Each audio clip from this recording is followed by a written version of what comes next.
about getting ready to begin with our amazing, illustrious speakers. We have, I think, the most amazing gathering of speakers and people ever here, gathering for the World Vegan Summit and Expo. I'm Bob Linden. I'm the disorganizer of the event, and have some wonderful volunteers with me who have helped correct the chaos that I create. And so I host Go Vegan Radio with Bob Linden, which has been on the air now for about 15 years, and we decided we needed to get together and focus our activism to concentrate on helping everybody to go vegan. Yes! So we already have the hotel management vegan this weekend. The event manager of the hotel has gone vegan permanently. And you have feather-free pillows to sleep on because, down to the details of what life should be, the world we're trying to create it here, transition the Marriott from, into a vegan hotel. And it just added more vegan options to its menu as of this weekend also. So they're really excited about it. It's quite amazing. They recognize the importance of this conference in terms of, well, it's the only way to save the world. If anybody's going to save the world, it's going to be the vegans, and it has to be us, right? So, or it has to be we, to be grammatically correct.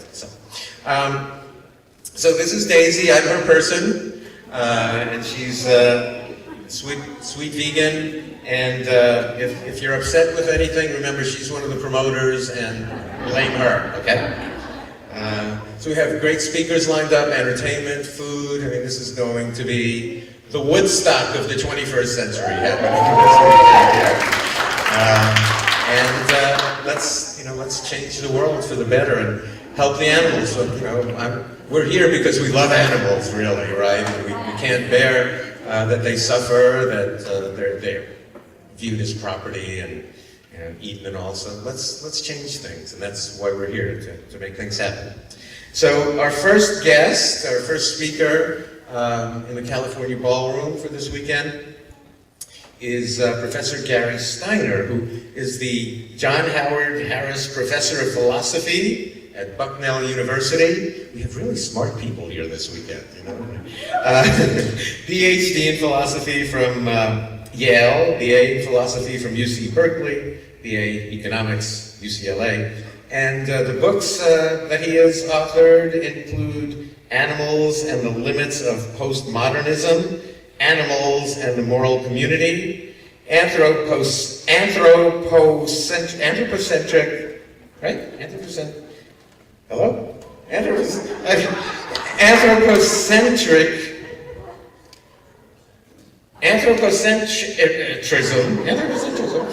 and I'm on the radio. Thank you very much. So that word and its discontents, and also Descartes as a moral thinker. I'm going to go up to my room now and practice talking. And Gary is going to talk about animals in the history of Western thought. Welcome, Professor Gary Steiner. Thank you, Bob. It's a pleasure to be here. There's a lot of great speakers, some of whom I know and some of whom I don't. And I especially want to thank Bob for organizational efforts that I can only imagine make the Normandy landing look like a play school activity. It's really nice to be here. The book that Bob tried to utter the title of is the basis of the remarks that I want to share with you this afternoon, Anthropocentrism and its Discontents. Anthropocentrism is the idea that human beings are the center of creation and that everything revolves around us. And there's a long historical legacy of thinking to this effect that has given rise to the world that we live in today, the world that sees the whole ideal of veganism as marginal, peculiar, inappropriate, unhealthy, untoward in all sorts of ways. And my own thinking about the moral status of animals and about animal rights has been shaped a lot by reflecting on the history of thinking that led us to the point that we're at today. And it's my sense that the more that we think about the way these prejudices got established by Western thinkers, the more that we can sort of get some critical distance from them and help other people to get critical distance from them who may be even in more need of getting that critical distance than a lot of the people who are in this room. A year ago, a number of us, Mike Dorff, Sherry Cole, Sue Coe, Gary Francione, and I were at a conference at Rutgers University Law School that Gary organized. And there was a moment where one of the people I just named said, in this big room that we were speaking in, how many people in this room were vegans? And there were about 120, 130 people in there, and almost everybody raised their hand. Holy shit.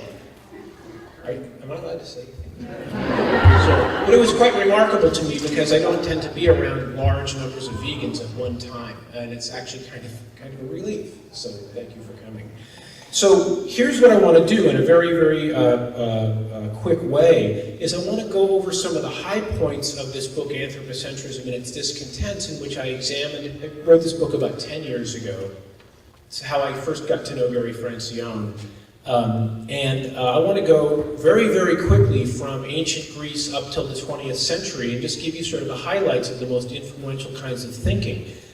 The title of the book, a title that for better or worse, Gary Francione just cannot seem to get his mind around. He doesn't like the title. The meaning of the title is this, that there's a very, very strong anthropocentric prejudice in most of the thinkers I'm about to describe, but you get these moments of discontent about the anthropocentric ideal and this sort of...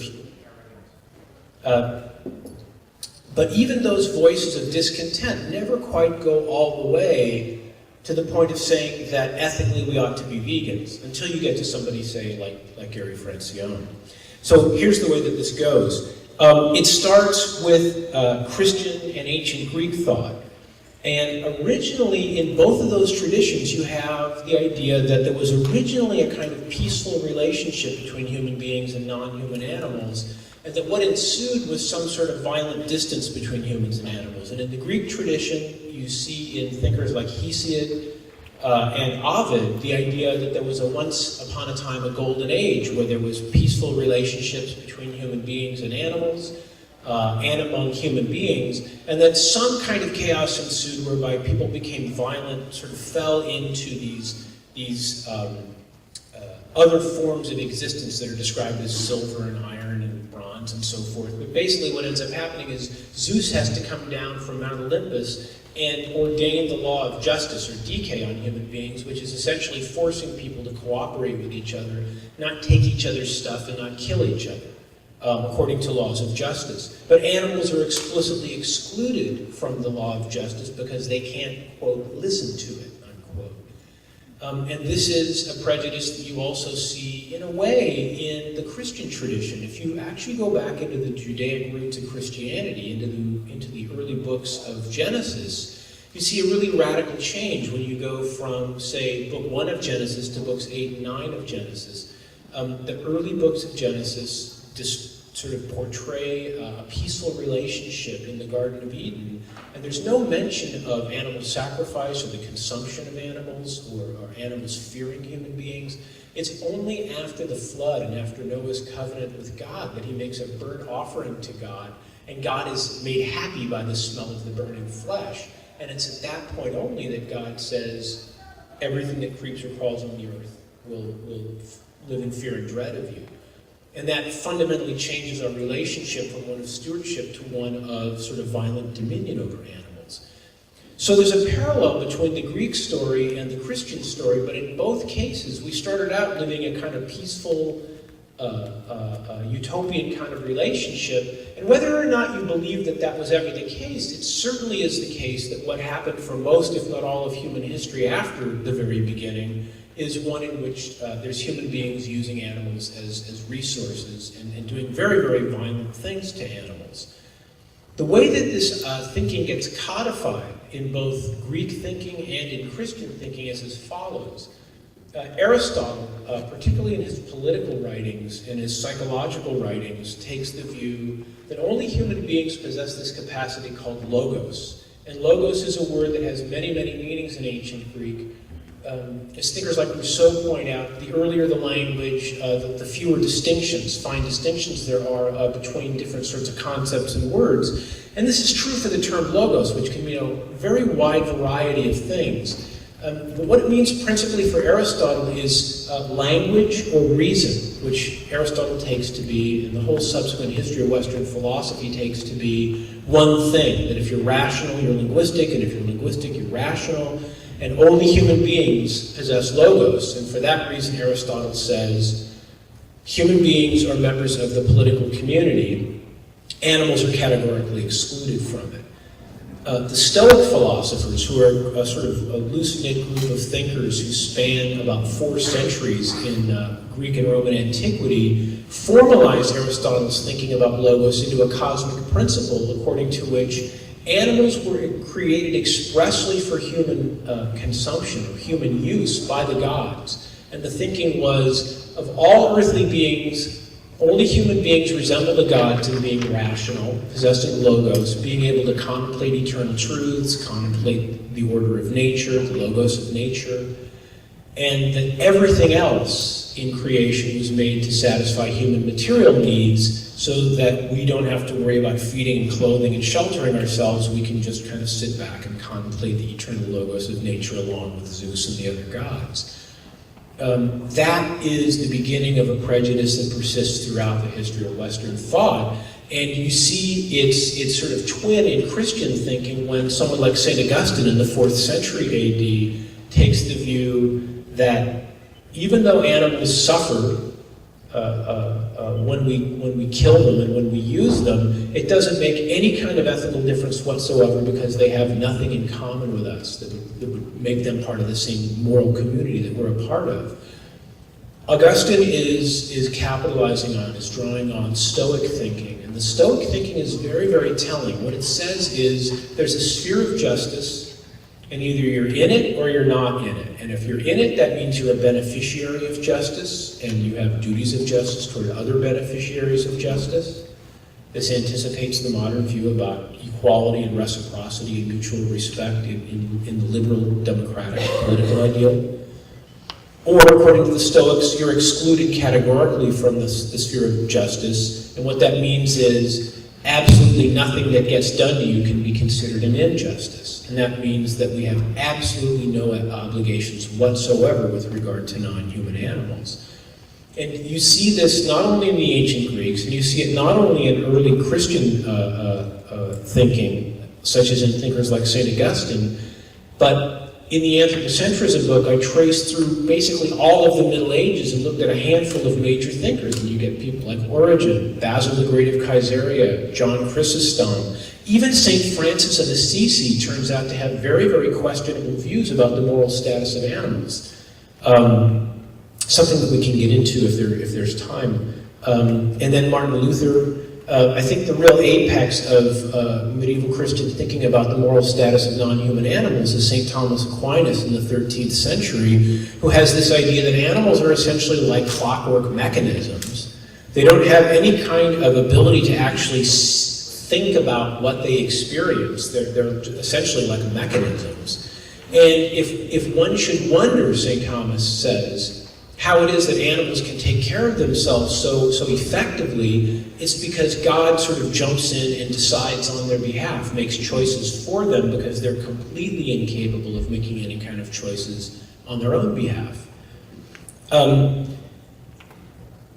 After the Middle Ages, the big sort of watershed moment at the beginning of modernity in the West is Descartes, who is pretty well known for having argued that animals are just biological and fleshed machines with no inner experience whatsoever, and that therefore they don't suffer, they don't have any kind of subjective experience whatsoever, and that you're being sort of naive and parochial if you think that you should have any qualms about experimenting on animals. And Descartes experimented on animals, and he endorsed experimentation on animals, and he says that there's no sin or any kind of problem in eating animals. And yet, even in Descartes' own time, people realized that's kind of a far-fetched idea, that anybody who spends very much time around animals knows that they can feel, knows that they can sense. It's so patently ridiculous on its face that very quickly, even in Descartes' own time, you have a lot of empiricist thinkers like Hobbes, Locke, and David Hume in the 18th century, who argue that animals clearly are capable of sense experience, but that they're not capable of any kind of abstract reasoning. And so it goes back to the Aristotelian criterion of logos, this idea of rational insight, or the ability to form abstract concepts, think predicatively, employ language in a way that's semantically and syntactically meaningful and coherent. And that because animals supposedly lack these capacities, it means that they have either no moral status at all, or they have a moral status that's inferior to that of human beings. What ends up happening then in the 18th and 19th centuries is quite interesting. Certain utilitarian thinkers come forward, and the most famous ones are Jeremy Bentham and John Stuart Mill. And they take the view that it's very clear, they say, that animals can suffer. Bentham is famous for saying in his book, Introduction to the Principles of Morals and Legislation, written in 1789, that the real criterion is not whether animals can talk or reason, but whether they can suffer. He says it's clear that they can suffer, and therefore we have to take them into consideration in our moral calculations. But then in the very same place in that text where he says this, he goes on to say something that a lot of people are unaware of, which is that in spite of everything that I just said, it's the case that it's perfectly okay to kill and eat animals because they don't know what's happening to them. And the way he frames this is, Bentham says, he doesn't put it in quite these terms, but what it amounts to is this, and Gary may end up having some remarks about this at some point, because it's so attention-getting. He says they have no anticipations of the things they have to lose in the future. They have no anticipations of things like future misery. And the implication is animals live in an eternal present. Because they lack logos, they can't think about the past, they can't think about the future. If they experience some kind of pain in a particular instant, the instant, once it's passed, it's like they never had the experience in the first place. And therefore, Bentham says, look, they're much better off being killed and eaten by us than when you compare that with the kind of death they would meet in wild nature. And of course, the question you have to ask is, of those 56 billion land animals every year that are killed for human consumption, this is according to the United Nations Food and Agriculture Organization, how many of them would actually be torn apart live by a lion in wild nature if we didn't kill them and eat them, through factory farming and so forth? And the answer is, of course, none of them would. So there's a lot of peculiarity in Bentham's view, even though he's sort of touted as the person who is, the postmodernist thinker Jacques Derrida puts it at one point, the philosopher who changed everything in our thinking about the moral status of animals. And I'm kind of left cold because I'm wondering whether he changed ultimately anything at all. About 60 years after Bentham, John Stuart Mill, in a text called Utilitarianism, offers the following kind of analysis. He says, yes, animals can suffer, and animals are sentient. They experience pleasure and pain. They can fare well or ill. But Mill goes on to say that there are higher and lower pleasures and pains, higher and lower kinds of satisfaction and dissatisfaction. This actually resonates very, very strongly with Aristotle from about 400 BC. And what Mill concludes is that what we should really do is privilege intellectual and social and moral pleasures and pains. Intellectual and moral and social sorts of satisfactions over the purely animal ones. And he says, in the text Utilitarianism, he says, it's better to be Socrates dissatisfied than a pig satisfied. And what he means by that is, and this is the way I put it to my students, and we're all adults here, so I can probably say it to you, that being able to compose symphonies or contemplate an elegant math proof makes us much more valuable in the cosmic scheme of things than a being that can have only what I like to call rooting around in shit sorts of pleasures. In other words, if all you can do is eat and have sex and sleep and lie in the sun, if that's the glass ceiling on the types of satisfactions you can enjoy, then according to Mill, you are clearly morally inferior to a being that can think about Gödel's proof or can talk about anthropocentrism or who can think about 1,000,000 years from now, or 5 minutes ago, or something like that.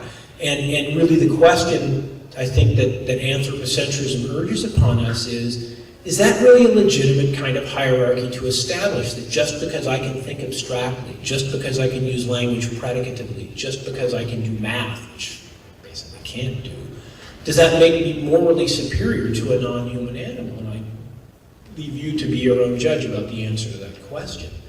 Now, you might think that we are so wise today, and we're so enlightened today, that when people like Peter Singer have written books, 40 years ago, with titles like Animal Liberation, that maybe we have finally cured ourselves of the sort of ingrown thinking that leads to these sorts of hierarchies. And yet, you might be surprised if you look very closely at the work of some contemporary thinkers. And what I'll do here is, I have no idea how much time I've taken, but I'm just going to take a couple more minutes. Think about 3 contemporary thinkers: Peter Singer, Tom Regan, and Gary Francione. Singer is very famous for having argued that animals have preferences, and that animals' lives matter, and that there could be serious problems with things like factory farming. But when you get into the sort of the fine-grained arguments that Singer offers, he offers the following kinds of observations. One is that animals, this is what he argued in Animal Liberation, they can be treated as replaceable resources because they don't have self-consciousness, they don't have self-awareness. And I think what self-awareness means is not just the ability to recognize yourself in a mirror or something like that. If you have self-awareness, it means that you can understand that you're a self among many other selves, and that you can have certain types of relationships with other selves. It requires exactly the kind of abstract thinking that Aristotle thought of when he attributed logos to human beings and denied it to non-human animals. Now, Singer's views have developed a little bit in more recent years. In the most recent edition of the book Practical Ethics, he starts to acknowledge that a lot of the animals we eat for food may be self-conscious beings. They may be not merely conscious beings or merely aware beings, but they may be self-aware. And if that's the case, then they might have some sort of a right not to be used as resources by human beings. But then he says something very interesting in that book, and he says, but no non-human animals are as self-aware as human beings are. In other words, there's still a kind of hierarchy according to which human beings ought to be preferred to animals in terms of moral hierarchy. And I think that leads to some very sort of problematic conclusions. So, for example, you're never going to find Peter Singer arguing that people categorically should be vegetarians or that people categorically should be vegans. It's kind of tricky as to exactly why, but it has to do with the fact that utilitarians don't make categorical pronouncements about anything. They're sort of anti-Kantian that way. Okay, what about Tom Regan? Tom Regan did something very, very important in the Case for Animal Rights, which was published in 1983, when he made this distinction between moral agents and moral patients. And the idea of a moral patient is the idea of a being that can be a beneficiary of rights, that can be a being that has moral worth and has rights, even though it can't take on obligations reciprocally toward others who have these obligations toward it. So, you can think of children as moral patients, people with certain sorts of behavioral or experiential limitations as being moral patients. Sometimes people refer to marginal cases. That's what a moral patient is. And this would be a view according to which animals are moral patients, because clearly they have rich subjective lives. At the same time, Regan has certain standards of what counts as a being that has this type of moral patient status. It has to be what he calls a subject of a life. And it turns out that the capacities that you have to have mentally are potentially somewhat demanding. Not just any kind of animal would necessarily count. It's not clear, for instance, that reptiles would count as moral patients or as subjects of a life on Regan's view. So again, there could be a hierarchy creeping in. Okay, where does this hierarchy show itself most conspicuously in someone like Regan? Well, in the so-called lifeboat scenario. This is one of those wonderful kinds of situations that philosophers make entire careers writing about. Trolley cases, lifeboat scenarios, things that are probably never, ever, ever going to happen to anybody in this room. You can make an entire career as an academic philosopher writing about nothing but it. So the lifeboat scenario, you can imagine. It's 4 adult humans and a dog in a lifeboat, and somebody's got to go overboard and drown, or everybody's going to die. who do you throw overboard? And Regan's answer is, guess what? The dog. And he says numbers don't matter. He says any number of dogs should be thrown overboard just in order to save one human being. And his reasoning, when you really get into the details of it in the case for animal rights, is essentially because a human being has more to lose in terms of opportunities for future satisfaction than any dog or any number of dogs could possibly have. And he says, finally, it would even make sense to throw 1 million dogs overboard to save one human being. The logical conclusion of which is it would be worth sacrificing every sentient non-human being in nature to save one human being. And now, in the 25-year anniversary edition of the Case for Animal Rights, Regan says, well, people have made much too much out of this. It was really just supposed to be a kind of an exceptional case. But I beg to differ, and I wonder how somebody could have a view about moral patience that would allow for something like that. Okay, I'm out of time. And then one last thing I want to say is this, and there's plenty of time to listen to people talk about this over the next couple of days. The one person I know who is very consistent in applying the principle of equal consideration of interests to non-human animals is sitting in this room. So it's clearly not me, because I'm not sitting. It's Gary Francione, and he is a person who I think is very consistent in his theorizing, leading to what I think is irretrievably the conclusion that you can, to the extent that you're a sentient being, that you can experience pleasure and pain, that you can fare well or ill, that you have subjective states of awareness, there is no objective standpoint from which any one sentient being can be said to be morally worth more than any other one. And to me, that is a standpoint that leads very directly to ethical veganism, and it's a position that I'm assuming most of you, if not all of you, embrace, and it's one that if you don't embrace it, I hope you'll take very seriously the possibility that you should. Thank you very much.